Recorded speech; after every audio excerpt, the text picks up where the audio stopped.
Olá, amigos. Estamos iniciando mais um programa na PevoCom. A nossa entrevistada de hoje é a doutora Renata Maris. Renata, seja muito bem-vinda. Olá, obrigada pelo convite.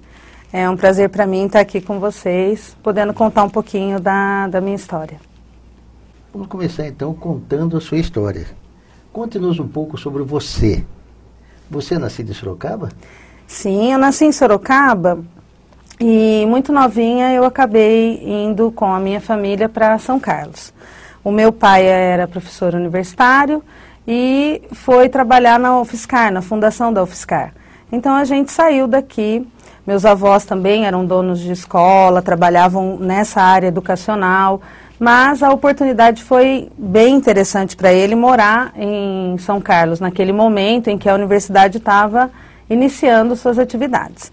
Então eu fui com a minha família para lá, bem novinha. Então eu sou uma sorocabana que aos 2 anos saiu de Sorocaba. Então lá eu tive uma infância bem gostosa, uma cidade muito pequena.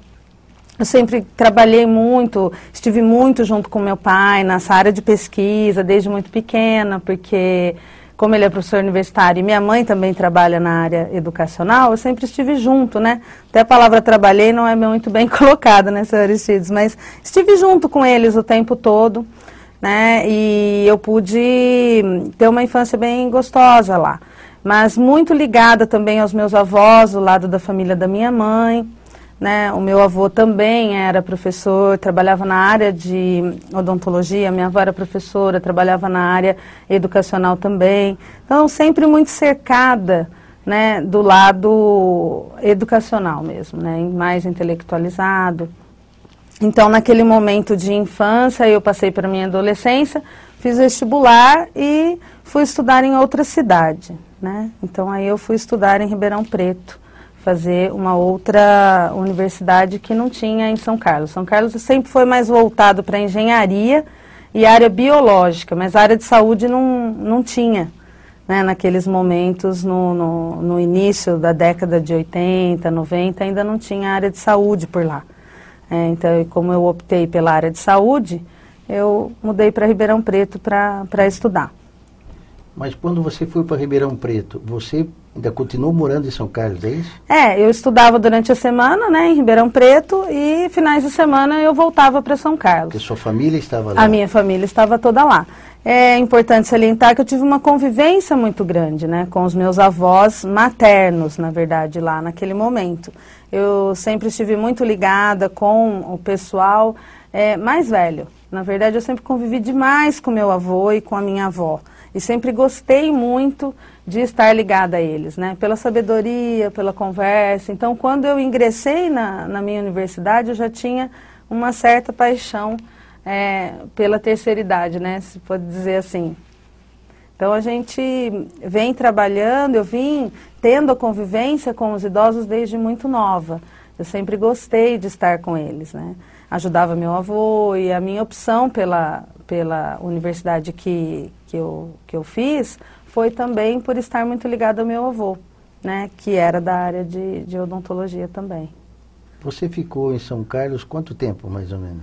Eu morei 20 anos. 20 anos? 20 anos.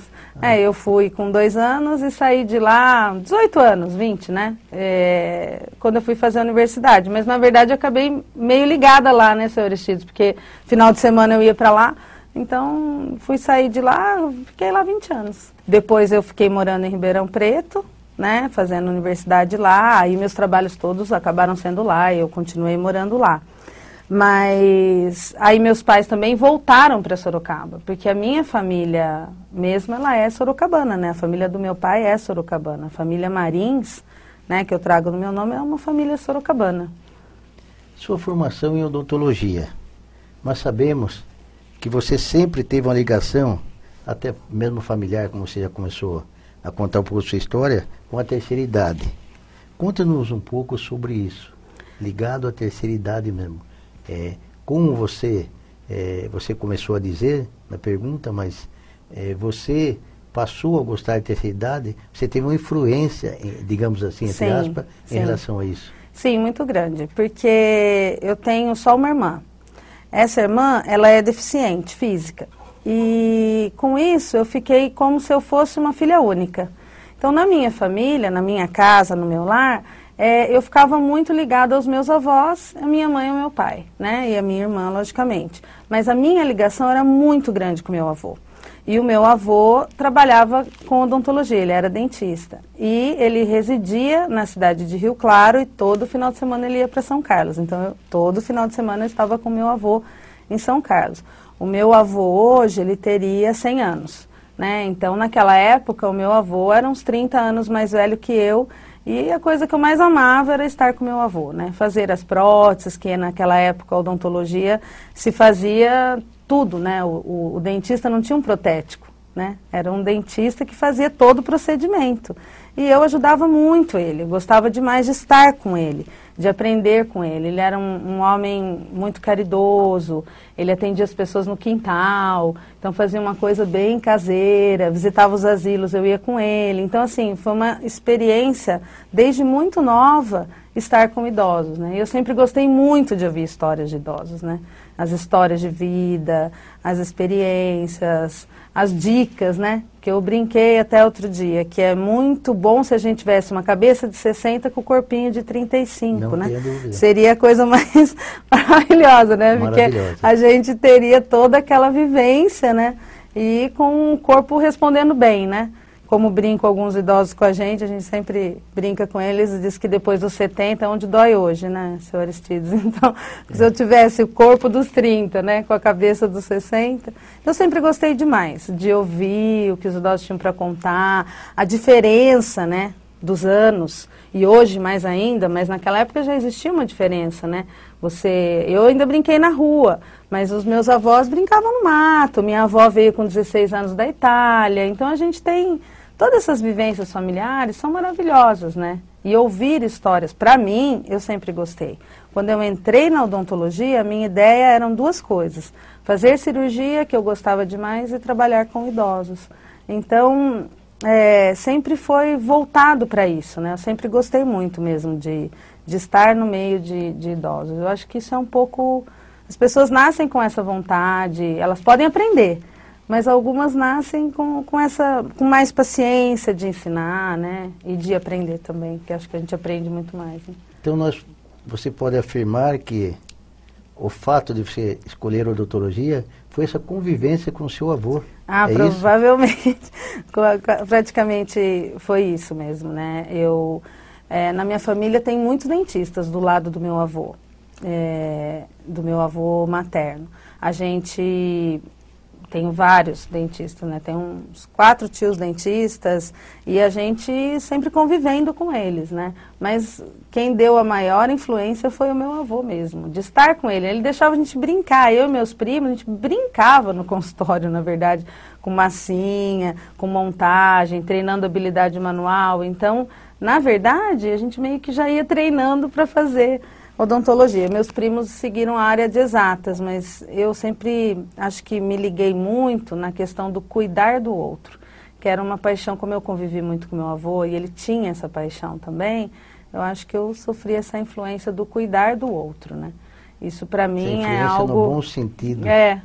Para mim foi algo assim maravilhoso para minha vida, porque não adianta a gente fazer um curso da área de saúde se não for para cuidar do outro, né? Fazer um curso da área de saúde é se dedicar ao outro, à vida do outro, o sofrimento do outro, né? Cuidar desse sofrimento. Então, eu vi ele trabalhando e tratando pessoas que chegavam com dor, saíam bem, né? Então, isso é um dom, né? É uma dádiva a gente poder proporcionar uma melhora, né, para a pessoa. Talvez a gente não vá chegar na cura 100%, mas a gente vai ajudá-lo a melhorar uma condição. E a odontologia é muito rica, né? Porque você tem todo o lado sistêmico relacionado com a cavidade oral, e isso eu achei sempre maravilhoso, né? O idoso vai tendo peculiaridades também desse viver, né? E antigamente era um pouco, eu falo, na década de 70, 80, diferente do que a gente vive a odontologia hoje. Né? E eu vivi isso com meu avô, uma quantidade maior de dentaduras, quantidade maior de laboratório, fazendo essa parte de reabilitação oral. Então, acho que a influência foi quase que total, assim, né? do meu avô para a escolha da profissão em si. Né? Pela odontologia. É. Mas na odontologia, assim como a área médica, você optou por, como você disse no início, você tem que fazer de tudo. No início não se tinha, né? Mas você optou por, tipo assim, a odontologia, mas com uma determinada especialidade. Qual foi a sua específica? É interessante. A gente entra na universidade querendo uma coisa e vai descobrindo outras, né? Eu sempre entrei querendo trabalhar com idosos, mas também gostava muito da área cirúrgica, porque eu acompanhava meu avô em cirurgias também. Então, eu acabei fazendo as duas coisas. Acabei fazendo especialidade em periodontia e cirurgia e também em geriatria, né? Hoje a geriatria, ela não tinha uma especialidade, né? Uma condição específica quando eu fiz odontologia, mas hoje a gente já tem, né? O dentista geriatra. Porque as peculiaridades são outras, as especificidades, né? A gente vai tendo ao longo do viver, e isso eu pude observar na universidade, alterações sistêmicas de tudo, né? As articulações, a parte muscular e também a parte dentária. Tem que ser bem específico e até pontual, dependendo do paciente, é isso aqui? Sim, sim. Cada indivíduo tem que ser tratado como individual mesmo, né? A gente vai ter peculiaridades. E daí, durante a universidade, eu pude continuar com a minha paixão pelos idosos de uma forma mais cuidadosa, podendo cuidar especificamente deles, porque a universidade que eu fiz, ela já me proporcionou essa possibilidade. Como eu tinha algumas monitorias e algumas coisas que eles autorizavam eu já fazer, eu consegui atuar já numa clínica mais específica, na área de idosos. Então, eu consegui já fazer a parte de prótese. Então, desde a faculdade, eu já direcionei a minha área profissional futura, né? Fale um pouco sobre cuidar ou gostar de terceira idade. Você já contou um pouco da sua história, mas em relação àqueles tempos e em relação agora atual, você viu alguma diferença? Ou você confirmou mais que eu gosto realmente de trabalhar com os idosos? Depois que você teve uma certa prática em tudo isso, mudou alguma coisa em relação àquilo que você pensava no início? Mudou muita coisa, senhor Aristides. Quando eu entrei, a gente não tinha tanta tecnologia, por exemplo. Quando eu fiz universidade, por exemplo, não tinha uma disciplina de implantes, por exemplo. Hoje a gente sabe que o implante é uma realidade e está muito mais acessível. Então, a gente consegue hoje ter um avanço tecnológico muito maior do que a gente tinha. Eu sou formada há 23 anos, então houve um avanço muito grande. Então, a gente tem que estar sempre atualizando. Na época, quando eu fiz universidade, o que a gente podia proporcionar de reabilitação eram as próteses. A gente não trabalhava com um implante associado a essa reabilitação. E o meu avô, ele sempre dizia assim, o que o idoso não pode é parar de se alimentar. Porque como ele tem uma diminuição, né, de toda a reabsorção e absorção de nutrientes, se ele não se alimenta e não come bem, né, então eu tenho que devolver o quê para ele? Uma reabilitação oral. E assim eu devolvia na época com prótese. E a universidade deixava eu fazer bastante hora extra, sabe? Fora o meu avô, né, que ele moldava, deixava eu ajudar a fazer as próteses, né, que isso também me ajudou demais, né, porque eu aprendi a parte de laboratório, né, e essa prática a gente não via mais quando eu fiz faculdade, já era o protético. Então a gente moldava e enviava para o protético. Sabia como fazer, mas não fazia na prática, né. E hoje em dia não se faz também, porque na verdade é o protético que acaba fazendo essa parte laboratorial, senão a gente não poderia atender uma quantidade de pessoas, né, como se atende hoje. Então, assim, o que eu vejo é que houve uma mudança, um avanço, uma evolução. E essa tecnologia veio ajudar demais, né? E uma coisa que eu acho que eu ganhei com a experiência do meu avô é dizer assim, vamos esperar para ver se isso vai funcionar. Porque quando ele faleceu, estava começando os implantes. Então ele dizia assim, não sei se essa coisa de fazer um furo e colocar um pino vai dar certo. Vamos aguardar uns 15 anos para ver se isso funciona. E hoje a gente sabe que funciona e muito bem. Não é totalmente acessível para a população, a gente tem que tratar cada idoso com a sua individualidade. mas ela é extremamente importante, né? O implante hoje é uma realidade na reabilitação, né? Nós deveríamos sim conseguir que toda a população tivesse, né? E ele melhorou bastante, até para não só para os profissionais, mas como para o paciente também, né? Também, com certeza, né? E hoje você consegue até ter uma visão melhor, né, dessa odontologia já quando você chega no consultório. Uma realidade muito boa. Muito, muito. Uma realidade que a gente consegue ter certeza daquele tratamento estar com a função devolvida ao paciente, né? Muito bem. Nós vamos fazer um pequeno intervalo. Nós voltamos já, não saia daí.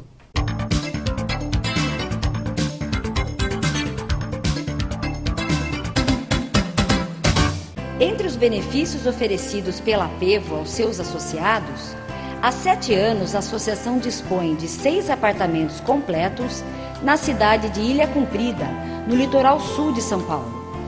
Os imóveis à beira-mar oferecem o necessário para associados e dependentes aproveitarem dias de descanso e lazer, com estacionamento próprio, cozinhas equipadas, TVs e ventiladores. Informações no Departamento de Turismo, 3353 8080.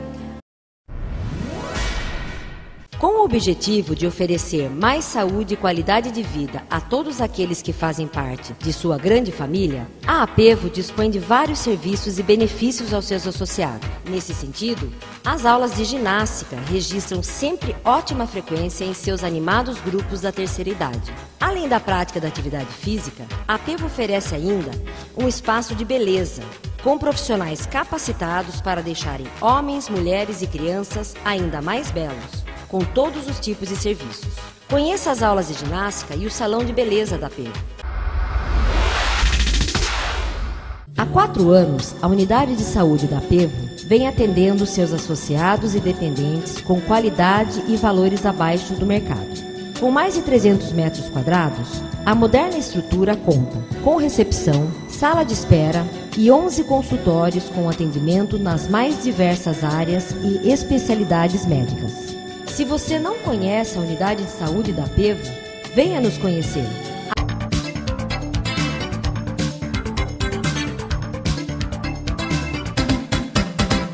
Estamos de volta com o nosso programa na ApevoCom. A nossa entrevistada de hoje é Renata Marins. O Brasil, Renata, dá devida importância para a saúde bucal? Como você vê essa questão? Você já está na prática, trabalhando com tudo isso, e é óbvio que você também deve ter experiência de outros países. Então, acho que dá para fazer um comparativo em relação a isso. Aproveitando a pergunta do senhor, eu quero dar uma retomadinha, porque no bloco anterior eu acabei terminando o meu curso universitário, né? Eu falei até onde eu fiz a universidade. Sim. Quando eu terminei, eu pensava assim, em montar meu consultório, né? Inclusive para seguir os passos do meu avô, mas eu tinha também os passos do meu pai, que eu sempre estive com pesquisa, sempre envolvida com ele nessa questão educacional. E sempre gostei demais de dar aula, né? Sempre estive envolvida nessa área acadêmica também, dando seminários para a população, nas salas de aula. Então eu acabei sendo convidada para dar aula na instituição que eu fiz. E dando aula, eu podia criar grupos. Foi quando eu criei, junto com mais um docente, a Clínica da Melhor Idade, onde a gente fazia atendimentos só para idosos na cidade de Ribeirão Preto. E também era um momento, né, onde o governo estadual e federal abriu para a Universidade da Terceira Idade. As universidades deveriam, então, ter um olhar para os idosos. Então, mais ou menos, em meados de 95, 96, houve essa abertura. Meu pai montou, juntamente com outros docentes, por exemplo, a Universidade da Terceira Idade na Uniso, em Sorocaba, e pegando esse gancho, eu fui convidada também em 2 universidades, na região de Ribeirão Preto e também na região de Barretos. E aí, então, além da Clínica da Melhor Idade que eu fazia os atendimentos, eu pude ter essa experiência de formação de grupos de idosos para aprendizados diferentes, né? E aí a gente não trabalhava somente na cavidade oral, mas também fazendo aulas da área de saúde, aulas na área do direito, né? Com explicações e atualidades para esses idosos, né? E alguns poderiam se matricular em cursos universitários também, né? Então a gente teve essa possibilidade. E contextualizando com o Brasil, que foi a pergunta inicial do senhor, a cavidade bucal e a área bucal, com a vinda do Brasil Sorridente, que foi uma realidade do nosso governo Lula para cá, ele conseguiu implantar isso. Então, hoje a gente tem na rede pública, que não se tinha na década de 90, na década de 80 principalmente, as especialidades odontológicas. Mas, infelizmente, a geriatria não está incluída até hoje. Então, nós não temos um olhar específico para a população idosa na odontologia pública hoje. A gente tem, sim, um atendimento de prótese, um atendimento cirúrgico, que não se tinha. Então, nós tivemos, sim, um avanço nesse aspecto. Então, a população hoje, senhor Aristides, ela consegue marcar uma especialidade de canal, por exemplo, uma endodontia. Não se conseguia na década de 80, a gente não tinha especialidade. Doía o dente, vamos arrancar, extraí-lo. Né? Hoje a realidade é diferente, eu consigo agendar, eu consigo ter em várias cidades, e no estado de São Paulo o Brasil Sorridente funciona muito bem, marcar especialidades, mas a geriatria não está incluída. Então nós não temos ainda uma área de saúde voltada, na área bucal, voltada especificamente ao idoso. No SUS a gente não tem. E na nossa área particular, que é a minha, que eu trabalho com os idosos, a gente também não tem muitos dentistas trabalhando com geriatria. A gente tem um implantodontista que faz o implante num paciente idoso ou não idoso, né? Mas a gente não tem nenhum profissional especificamente, quase muito pouco geriatra na odontologia. Né? A gente tem, se eu não me engano, faz 4 anos só que essa especialidade foi oficializada. E ela é importante. Né? Então, a saúde bucal, hoje, ela melhorou no Brasil, mas os idosos ainda não tiveram um olhar específico, né, do nosso governo para ele quanto à saúde bucal. Né? Na saúde sistêmica, na área médica, a gente tem geriatras, mas na área odontológica, pelo SUS, por exemplo, o senhor não vê um concurso público para dentistas geriatras. Não tem. Ainda não é uma... Infelizmente. Infelizmente, ainda não é uma realidade. Pode ser que isso se modifique. E como eu vim trabalhando, né, na minha área com a clínica que a gente chamava de melhor idade, e diz que agora não pode mais usar esse nome melhor idade, né? Então, clínica geriátrica, por exemplo, clínica de geriatria, mas ficou com esse nome fantasia nas 2 universidades que eu trabalhei. E juntamente com ele eu tinha esses grupos que a gente trabalhava outros aspectos na área de informação, na área de estudos, de aprendizados, jogos, né? Que os idosos, eles reuniam-se em grupos que a gente chamava, estava englobado num projeto Universidade da Terceira Idade. Mas até onde você tem conhecimento, Renata, assim como tantos programas que o governo cria, mas depois ele não consegue dar sustentabilidade.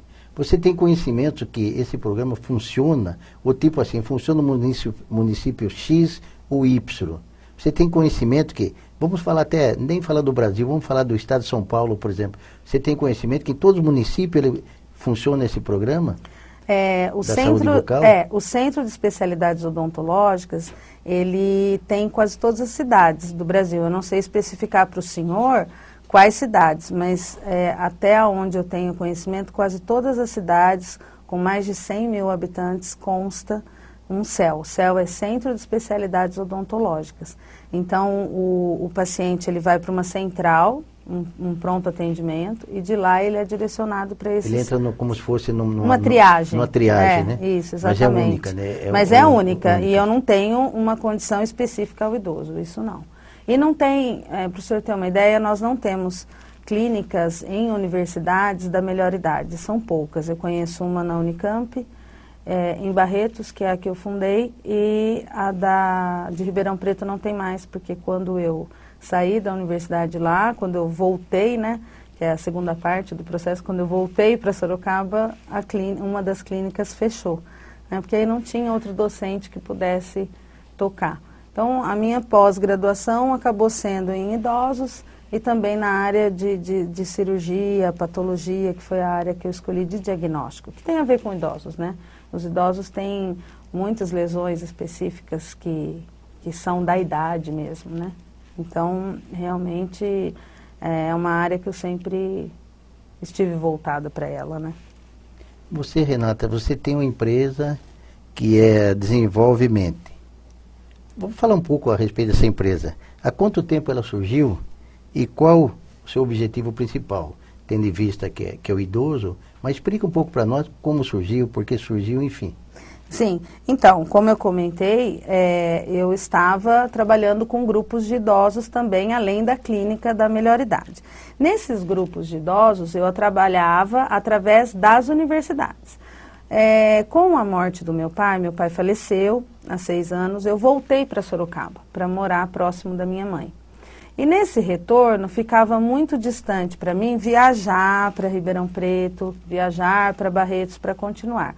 Por um período eu continuei, 3 anos foi o que eu aguentei, porque é longe, eu chegava a viajar mais de 1.000 quilômetros por semana para continuar com essas atividades.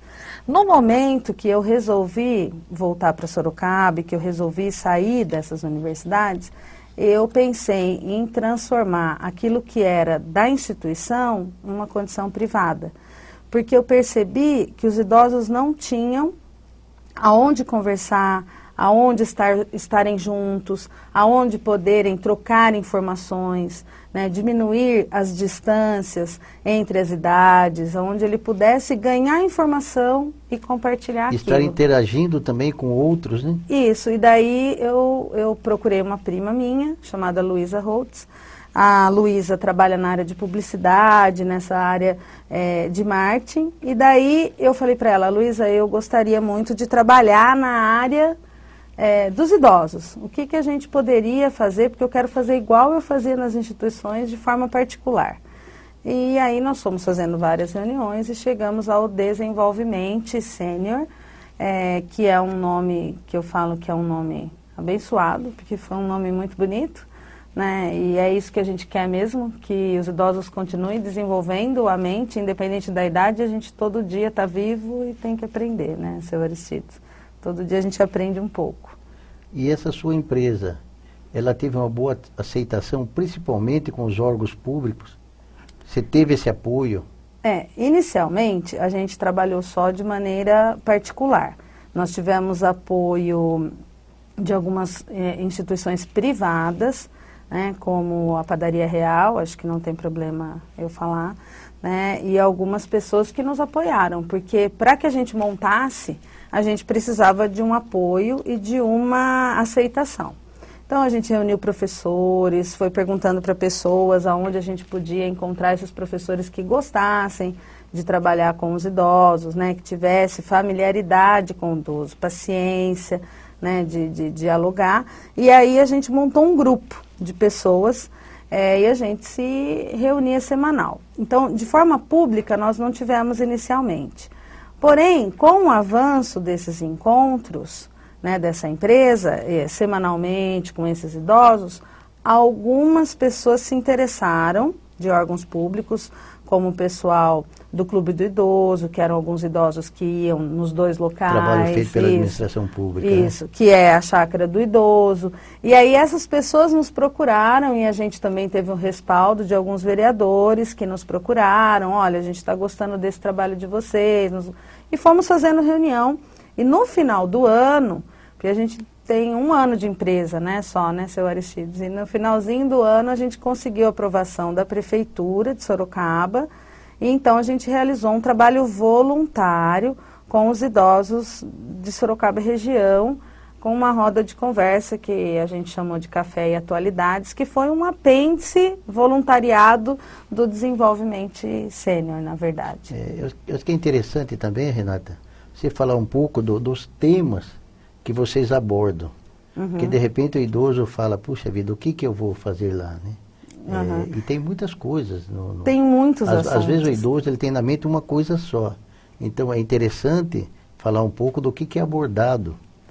Então, normalmente, na Universidade da Terceira Idade, seu Aristides, o pessoal escolhe disciplinas. Então, ou disciplinas ou cursos. Então, o idoso opta em fazer serviço social, ou ele opta em fazer o curso de direito, mas muitos deles não querem finalizar um curso, fazer uma graduação, eles querem aprender. Então, foi nesse contexto que a gente, na universidade, resolveu criar algumas disciplinas e alguns assuntos que a gente sabe que o idoso se interessaria. Por exemplo, tecnologia. Hoje a diferença é muito grande tecnológica de quando o senhor era criança e hoje. De quando eu era criança já era diferente, uma pessoa com 30 anos a mais que eu, mais ainda. Né? Eu nunca esqueço, meu avô era colunista do Cruzeiro e eu ajudava às vezes meu avô Luizito, né, Marins, fazer o artigo quando eu vinha para cá. E um dia ele apertou um botão e viu imprimir. Ele falou assim, meu Deus, eu já posso morrer, porque punha na máquina de escrever, apertava o botão, e era errorex, e volta essa máquina, e de repente ele falava, eu aperto um botão e imprime o artigo. Então, tecnologia é uma área bem interessante. Atualidades, por exemplo, atualidade política, o que está acontecendo no Brasil, no mundo, por que essa briga, né? No mundo árabe, o que acontece lá, eu não entendo por que os povos brigam, então a gente colocou professores de história, de filosofia, então, por que a gente tem manifestações no Brasil, por que tantos sindicatos, então nós tivemos, assim, assuntos diversos, até, por exemplo, a área de culinária nós tivemos áreas nutricionais, que foi muito bacana, assim, com o que cada alimento tem de nutrientes, por que ele é mais importante ou menos importante, por que eu preciso caminhar, então a área de educação física. Então nós tivemos, assim, vários assuntos e a gente tem muita coisa para abordar. A política atual, né? Quais são as políticas públicas voltadas para o idoso? Então a gente chamou... Saber os direitos... Assim como os direitos e deveres. Então, foram vários assuntos. Nós dividimos inicialmente em 4 módulos e cada um desses módulos, eles eram divididos por assuntos de interesse. Né? Lógico que a gente tinha também comportamento humano, né? Por exemplo, como diminuir a distância entre o jovem e o idoso hoje. É a primeira vez na história do Brasil, na história do mundo, seu Aristides, onde o idoso detém menos conhecimento que o jovem. Né? Quando que a gente esperava que a humanidade fosse encontrar isso? Né? Então, isso é uma coisa extremamente interessante. Né? Nós temos que diminuir essa distância entre o idoso e o jovem. Então, Renata, você dizia aqui a respeito da sua prima Luísa, que ela é publicitária, trabalha com marketing. Eu acho que tudo para dar certo também, mas que você fez uma boa escolha. E isso acaba divulgando, porque não adianta nós fazermos um trabalho se ele não é divulgado. Então, fale rapidamente a respeito de quando se começou a divulgação, se foi desde o início ou não.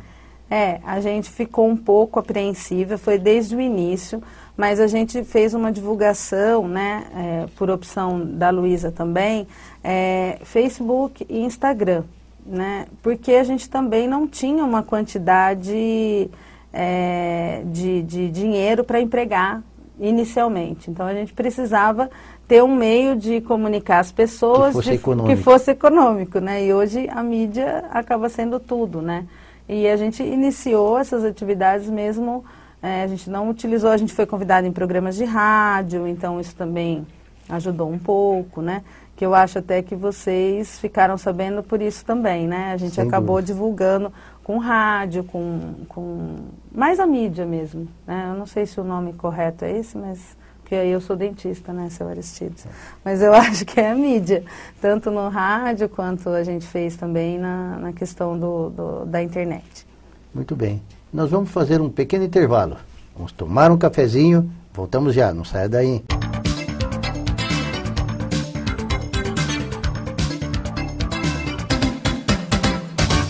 Há mais de 10 anos, o Salão de Festas da Apevo é uma ótima opção para a realização de eventos como confraternizações, bailes, casamentos e reuniões em geral.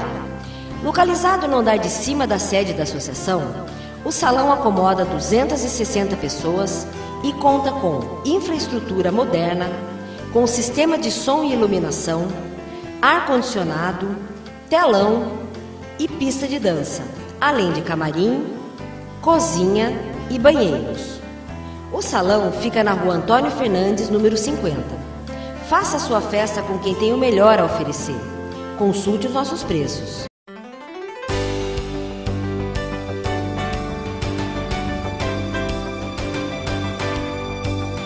Com o objetivo de oferecer mais saúde e qualidade de vida a todos aqueles que fazem parte de sua grande família, a Apevo dispõe de vários serviços e benefícios aos seus associados. Nesse sentido, as aulas de ginástica registram sempre ótima frequência em seus animados grupos da terceira idade. Além da prática da atividade física, a Apevo oferece ainda um espaço de beleza, com profissionais capacitados para deixarem homens, mulheres e crianças ainda mais belos, com todos os tipos de serviços.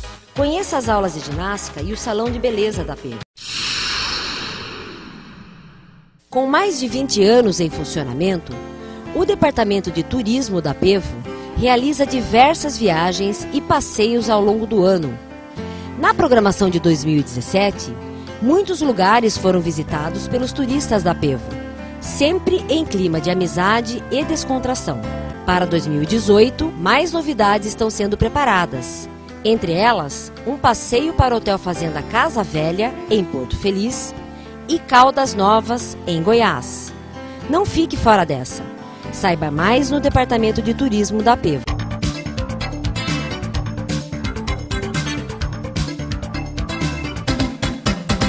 Estamos de volta com o nosso programa na Apevo Com. A nossa entrevistada de hoje é a doutora Renata Marins. Renata, quais os planos para o futuro da Desenvolvimento? Pretende alcançar novos públicos? Nós conversamos a respeito disso. Vocês já estão fazendo trabalho. Vocês têm um planejamento para alcançar novos públicos? Pois é, senhor Aristides. Com o avançar desse ano, a gente recebeu várias visitas, pessoas que não eram maiores de 60 anos. Nós já tivemos... se iniciou este ano? Não, então, no mesmo grupo do Desenvolvimento Sênior, nós tivemos pessoas, por exemplo, com 50 anos de idade. Tivemos a filha de uma professora com 26 que quis participar. Então, a gente teve, na verdade, uma variação de público. Então, não foram só idosos que participaram do Desenvolvimento Sênior.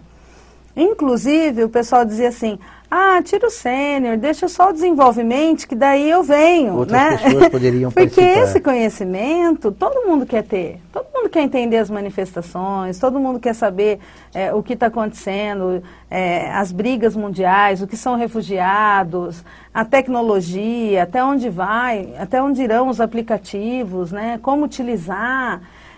A questão nutricional hoje é uma realidade, a questão física. Então, a gente começou a formatar condições diferentes e aí surgiram oportunidades do desenvolvimento atuar em outros locais. Que locais? A gente trabalhou com grupos em universidades, então a gente desenvolveu a questão de motivação, de aprendizado, de autoconhecimento em algumas universidades, e aí a gente acabou fazendo um apêndice do desenvolvimento sênior, que virou um desenvolvimento de treinamentos, já durante esse ano. Preparação para chegar no sênior, né? Chegar no sênior.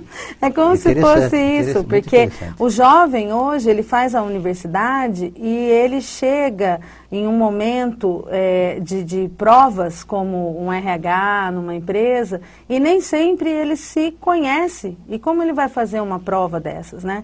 E aí, como a gente tinha os docentes e eles eram hábeis para dar essas informações para esses alunos, e a gente acabou sendo convidada também para atuar, para que o desenvolvimento pudesse atuar também na mente de jovens e não só dos idosos, né? E isso foi tendo um avanço, né? Graças a Deus, assim, a gente teve uma boa aceitação e várias sugestões também. Na verdade, isso não estava no planejamento, mas ele foi muito bem-vindo, não é isso? Exatamente, não estava no planejamento inicial, mas está tendo que estar agora. Inclusive, assim, houve o pedido para que a gente trabalhasse com orientação profissional, por exemplo, um desenvolvimento team, né, onde a gente pudesse dar ao jovem a possibilidade de escolha. Então a gente já pensou em chamar vários profissionais e montar isso para jovens, não só para os idosos, né, nunca deixando o cerne dos idosos, né, porque tudo começou ali. Então esse é um projeto do nosso coração, né? E tudo que vier ao redor vai derivar desse e será bem-vindo. Será bem-vinda. Nós já falamos um pouco a respeito disso, mas de forma geral, como você vê o interesse das prefeituras e dos governantes com relação à terceira idade? Existe iniciativa que funciona, que nós sabemos, até se diz muito que para os governantes, os idosos mortos é muito mais lucrativo, né? É uma maneira geral que as pessoas dizem isso. Mas, por outro lado, também nós sabemos que hoje a longevidade ela aumentou, a expectativa de vida aumentou bastante, e é justamente por isso, por causa dessa preparação que os idosos estão tendo agora. Então, é louvável, está de parabéns a sua empresa. Mas fale um pouco a respeito disso. Eu tenho um pouco de receio, né, quando a gente fala de políticas públicas. Como eu trabalhei em instituições de ensino e eu não quis aula, generalizar, tá? A gente tem uma carência muito grande de projetos e programas voltados para os idosos. E a gente vai precisar se movimentar, as prefeituras, as instituições, de forma, assim, urgente, ao meu ver. Urgente, existe muita carência. Em 2030, nós vamos ter mais idosos do que jovens na nossa população brasileira. Então, o que nós vamos fazer? Hoje, uma pessoa de 65, 70 anos não é um velho, como a gente dizia, entre aspas, um velho coroca. Não é, mas não existe mais isso. Né? Hoje a pessoa é jovem com 60 anos, é jovem com 70. Né? A pessoa vai fazer 93 anos, lúcida, bem. Né? O que nós vamos acima fazer? De 80 ainda estão trabalhando. Pois é. Então, assim, a gente precisa, é uma questão de urgência, né? A gente requerer políticas públicas e requerer um olhar diferenciado. O meu medo é que o idoso, ele vota por opção. Então, talvez isso atrapalhe um pouco a questão do olhar do voto no idoso, sabe, senhor Aristides? Eu penso que a gente precisava ter um olhar melhor dos nossos políticos. A gente não consegue fazer nada sem política no nosso país, né? Então, a gente não faz nada sozinho. Se eu não tiver apoio, eu não consigo desenvolver. Né? Por exemplo, a nossa empresa não vai ter um vínculo na prefeitura, a não ser que seja voluntário, porque não existe verba para isso. Né? Mas dentro das políticas públicas dos nossos governantes, eles não poderiam, porque eles recebem uma verba para isso, ele não poderia estar encaixando, tendo em vista que é um projeto que deu certo e está dando certo. Pois é, eu rezo para isso, viu, senhor Aristides? Nós estamos, assim, lutando. Nós entramos com um projeto, estamos entrando. Os conselhos municipais de idosos, eles têm verbas também. Então, é uma área que a gente está tentando caminhar. Eu tenho ido nas reuniões do Conselho Municipal do Idoso, em Sorocaba. E vai existir uma eleição agora. Então, a gente tem muita esperança de que mude isso. Precisa mudar, né? A gente precisa mudar. Não tem... a associação igual do senhor é uma condição maravilhosa, né, onde a gente consegue ter várias atividades para eles aqui, né, e voltada para o idoso. Então a gente não só as associações, mas a gente precisava ter um apoio maior, né, da questão pública mesmo para essas atividades, né, e não só de forma privada. Né. E nós, os idosos, nós temos que aproveitar este ano para que a gente consiga alguma coisa, até na nossa luta pela recuperação de tudo que tiraram de nós covardemente. Agora é a hora que os políticos precisam dos idosos. Nós temos, hoje no Brasil, em torno de 33 milhões de aposentados. Nem sempre aposentado idoso, mas agora, da maneira que está, praticamente são idosos, né? Todos aposentados. E agora é a hora da gente valorizar o nosso voto, porque eles precisam de nós, eles precisam. Então, é a hora de você fazer o pedido, você fazer a sua exigência. Então, é a hora certa. Você com certeza. E, aliás, uma das ideias do desenvolvimento, quando a gente faz todas as nossas rodas de conversa, onde a gente tem professores de história presente, né, professores na área de filosofia, que fazem a gente pensar, e o idoso pensar e poder, então, cobrar. Né? E não adianta, como o senhor falou, somente os idosos fazerem isso. Precisa partir do jovem, para que quando ele fique idoso, ele possa saber cobrar também. Né? Então, a gente gostou muito desse ano de não ter somente idosos no nosso grupo, né? Para que esses jovens possam entender a causa, né? Entender que a gente tem que ter esse olhar, né? A gente tem que ter esse olhar na questão da saúde, a gente tem que ter esse olhar, por exemplo, nos transportes.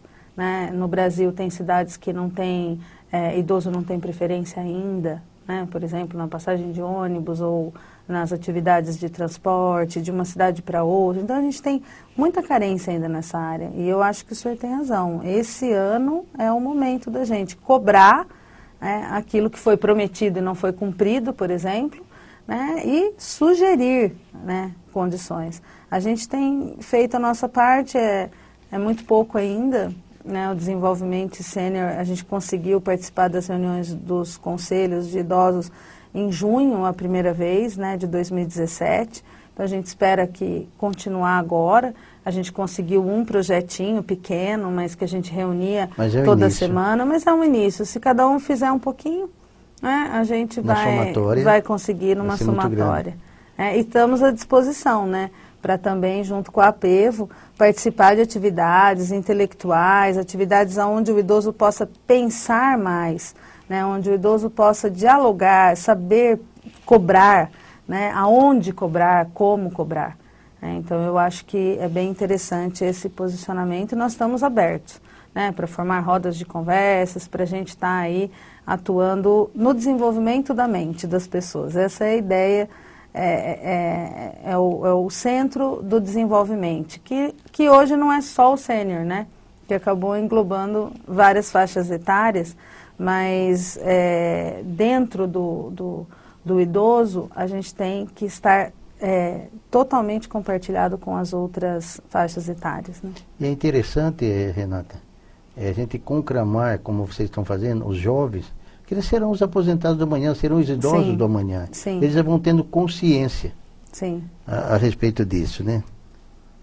De que forma seria possível, dentro desse contexto que nós estamos conversando, melhorar as condições que ainda, infelizmente, ainda acontece, abandono dos idosos, e lutar por um dia melhor, como nós conversamos aqui, e para que tenha mais políticas públicas que possam favorecer, não diria nem favorecer, porque é uma obrigação aos idosos. Eu penso que a nossa empresa, com a ideia desse diálogo, dessa condição de discussão filosófica, discussões políticas, inclusive a gente teve a presença de alguns políticos em algumas rodas de conversa, é que a gente possa cobrar, né, seu Aristides? Não é só a gente votar, mas a gente cobrar aquilo que a gente votou. E cobrar a participação. Que muitas vezes também, quando a gente tem uma audiência pública, nem sempre a população vai, nem sempre a população sabe. Né? Então, eu acho importante a gente também poder participar. Pois é. Por isso que a gente está com essa ideia de continuar essas rodas de conversa e para elucidar mesmo, né, aquilo que a gente consegue alcançar as pessoas, né? Muitas delas, em várias rodas de conversa que a gente fez na prefeitura, disseram, a gente não sabia que a gente podia ir lá, a gente não sabia que na aposentadoria fazia assim, a gente não tinha ideia que para a casa própria do idoso funciona assim, né? Então, essas informações chegarem para nós já é um avanço grande, né? Se a gente conseguisse que mais informações chegassem, que as pessoas ganhassem força para o diálogo, porque o conhecimento é a única coisa que é libertadora, né? Então, se a gente conseguir levar conhecimento para as pessoas, elas conseguem entender o que elas precisam e conseguem cobrar o necessário. É interessante, Renata, quando nós falamos dos idosos, existem leis, criam-se leis, mas essas leis, se elas não forem cobradas, elas não saem do papel. E o que acontece? Até o próprio Estatuto do Idoso. Então, tudo isso, ele é teórico, bonito, sabe? Mas, se não tiver quem cobre, por isso, quando nós temos oportunidade, e acho que todos nós que trabalhamos com os idosos, acho que não temos que orientá-lo, tem que fazer valer seu direito. Você não está pedindo nada, é uma obrigação. Aquilo ali é lei, tem que ser feito. E se nós não cobrarmos, não acontece. Infelizmente, as pessoas têm vergonha, sabe? Acham que estão pedindo, que alguém está fazendo um favor, e não é nada disso. É um direito que nós temos. Não é isso? Como é que você vê esse lado? Você também chega a orientar a respeito disso? Na verdade, faça valer seus direitos. Nós tivemos até vários advogados presentes. Nós tivemos 3 advogados, um deles falando sobre herança e patrimônio dos idosos, as importâncias disso, que foi uma aula muito interessante. E tivemos também um advogado falando sobre o Estatuto do Idoso, que também foi bem interessante. Mas eu tenho a impressão não, a gente constata no Brasil, seu Aristides, que as leis existem, mas todo mundo cumpre se der, né? E não só no âmbito idoso, né? Nos outros também. Sim, todas. Então, não pode beber antes dos 18 anos. Mas eu pego a identidade do meu amigo, vou lá e compro, né? Então, o brasileiro, ele se habituou demais a burlar aquilo que é lei. É levar lei, vantagem. Ponto, levar vantagem. É lei, ponto, vamos cumpri-la, né? E eu acho que a geração do senhor, que é essa idosa hoje, é uma geração ainda que faz valer a honra, a ética, muito mais do que a minha geração e a geração a seguir. Então, se a gente puder misturar o conhecimento que a gente dá e a responsabilidade para o jovem também, talvez ele seja uma geração que cobre mais. Né, que cobre mais, que igual o senhor falou, né? Não adianta nada a gente ter a lei, ninguém cobrá-la e achar que a pessoa está fazendo um favor. Não vai acontecer nunca. Não vai mudar nada. Não vai mudar nada. Para terminar, infelizmente o nosso horário, ele ainda acaba sendo pouco, devido ao nosso assunto ser muito interessante. Gostaria que você falasse um pouco a respeito da frase: o idoso é dono da sabedoria, que está no livro Mortais. Muito importante. A sabedoria, ela só ocorre com a vivência. E o viver, ela só existe com a idade, com o tempo passando. Então, não adianta eu ter tecnologia e não ter sabedoria de como fazer e o que fazer com essa tecnologia. Então, sabedoria, na minha opinião e na opinião do autor desse livro, né, que é maravilhoso, Mortais, Atul Gawande, ele diz: a sabedoria, ela vem com o passar do tempo. E o tempo só existe com o passar dos anos, né? Então, a gente já nasce, o tempo está passando. E a gente só adquire sabedoria com ele. E eu gostaria de agradecer também, né, de estar participando aqui com o senhor.